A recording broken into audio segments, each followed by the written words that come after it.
आज कप्तान साहब के आए, क्यों आए, क्या मामला है? ये मामला है बरनाल थाना क्षेत्र का है, नगला धनसिंह का है, जहाँ के एक दबंग प्रधान और इस समय भाजपा के मंडल अध्यक्ष भी हैं, जिन्होंने एक चक्रोड के विवाद को लेकर, चूँकि किसी चक्रोड में काम करने के लिए एसडीएम की परमिशन की आवश्यकता होती है, उन्होंने बिना किसी परमिशन के वहाँ जाके जबरदस्ती गुंडई के दम पर वो चक्रोड डालने का प्रयास किया। जब इन लोगों ने मना किया तो इन लोगों के ऊपर फावड़ों से प्रहार किया, और फावड़ों से प्रहार करने के बाद भी आप ये चीज़ देखिए कि मुकदमा भी उन्हीं लोगों ने इन लोगों के खिलाफ लिखा दिया।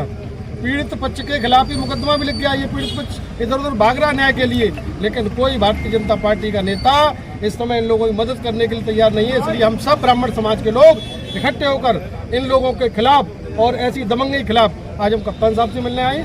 क्या आश्वासन मिला? क्या कप्तान साहब ने हमसे कहा है कि आप निश्चिंत रहिए, और मैं एडिशनल एसपी जो वहाँ के ग्रामीण क्षेत्र के हैं उनसे मैं बोल दूँगा, और कोई ऐसी स्थिति नहीं पैदा हुई जिससे वहाँ की स्थिति थोड़ी खराब हो। अगर बात करें तो कोई पुरानी दुश्मनी थी क्या इन लोगों की? 10-12 वर्ष हो गए हैं। इनके ही परिवार के, पीड़ित परिवार के घर में एक व्यक्ति की हत्या की थी, यही दबंग प्रधान के परिवार के लोगों ने, और वही रंजिश जो है आज तक चली आ रही। लोगों के साथ में आए हैं, सब सजाती लोग हैं, ब्राह्मण समुदाय से आते हैं, क्यों आए हैं, क्या कारण है? साहब ये काफ़ी समय से एक चक्रोड को लेकर विवाद चल रहा है, उस पर हम दोनों ब्राह्मण पक्षों में चल रहा है, दूसरा पक्ष भी ब्राह्मण है। बस अब ये यहाँ के जो महेंद्र प्रताप सिंह सिसोदिया है वो वहाँ से प्रधान है। स्थिति ये है कि ये जबरदस्ती गुंडागर्दी के बल पे चक्रोड को डालना चाह रहे हैं। नक्शा शॉर्ट होने के कारण मुकदमा दीवानी में या जहाँ भी है बेचारा दीन है, उसका स्टे भी है, लेकिन ना तो ये स्टे के ऑर्डर को मानते हैं और ना तहसीलदार के ऑर्डर को मानते हैं, ना एसडीएम साहब के ऑर्डर। दबंगई और गुंडागर्दी के बल पे, क्योंकि शासन हमारा है ये कहते हैं ये लोग, और ये कहते हैं जिंदा नहीं रखेंगे तुम लोग ब्राह्मणों। तो वो सिसोदिया कौन सिसोदिया ठाकुर रही है जी, जिससे आगे को वो भविष्य में इस तरीके का कांड करने की कोशिश ना करे, और वो ये ना समझे कि हम लोग कमजोर हैं।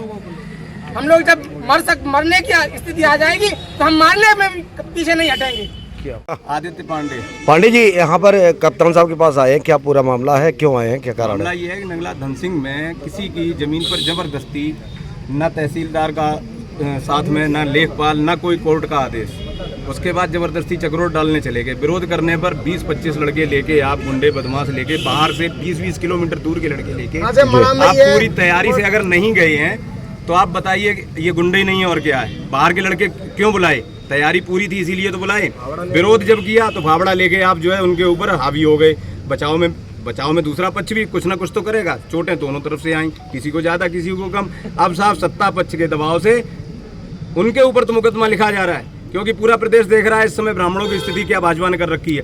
भाजपा में आयातित नेता हैं आज के टाइम पे, वो शीर्ष पे बैठे हुए हैं, और उन्होंने अपने गांव जो है जितने भी जिला नेतृत्व कर रहे हैं, उन्होंने अपने गांव गुंडे सेट कर रखे हैं।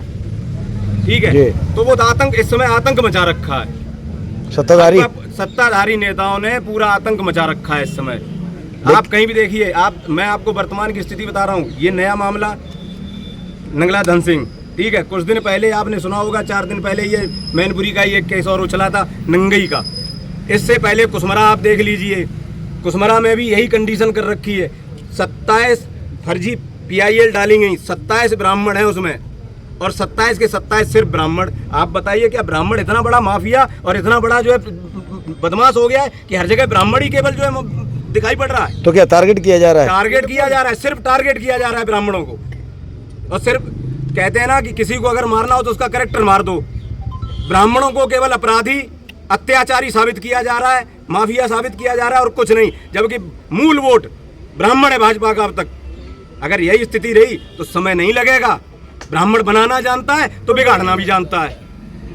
कप्तान साहब में क्या आश्वासन मिला? अभी तक कोई आश्वासन नहीं मिला। अभी तो सत्ता पक्ष से दबाव जो चल रहा है, हम लोग उसके अगेंस्ट आए हैं कि अगर आप FIR लिख रहे हैं तो दोनों पक्षों की लिखिए। एक तरफा कार्रवाई नहीं चलेगी। अगर एक तरफा कार्रवाई करेंगे तो फिर मामला बिगड़ेगा।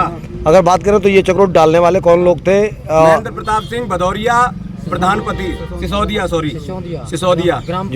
मेरी उनसे हुई है बात, हुई है, कई बार बात हुई। मैंने उनसे कहा जिस दिन आदेश आ जाए उसके बाद आप चाहे कुछ भी कीजिए, पैमाइश कराइए, आप चक्रोड डालिए, लेकिन नहीं माने। पिछले महीने भी इन्होंने लेबर भेजी थी, तो मेरी मेड से बात हुई, मेड ने इनको नंबर दिया मेरा, तब इनसे मेरी बात हुई। मैंने आप बिना आदेश की कॉपी आप दिखा दीजिए, आप चक्रोट डालिए, मैं आपको कह रहा हूँ आप डालिएगा, लेकिन नहीं थी इसलिए इनको लेबर वापस बुलानी पड़ी, वरना उसी दिन ये उधम होता। अच्छा, वीडियो वायरल में दोनों पक्ष आपस में लड़ रहे हैं। वो तो आप देखिए साफ दिख रहा है, फावड़ा लेके दौड़ रहे हैं, मारने को दौड़ रहे हैं, क्या है ये? ठीक।